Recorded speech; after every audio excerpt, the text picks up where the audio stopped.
जनसंवाद खबर में आपका स्वागत। किशोर को मरा समझकर ग्रामीणों ने सड़क पर रखकर पाली मोड़ के समीप NH 33 को किया जाम। 2 घंटों तक आवागमन रहा बाधित।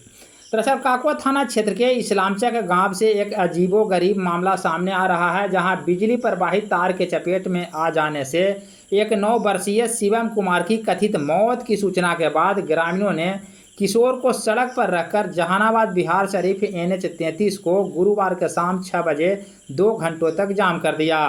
बाद में किशोर के शरीर में हरकत आने के बाद ग्रामीण उसे लेकर सदर अस्पताल जहानाबाद पहुंचे हैं।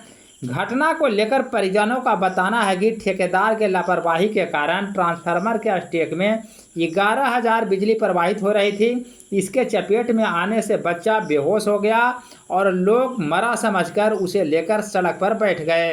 तत्काल घटनास्थल पर पुलिस मौजूद है।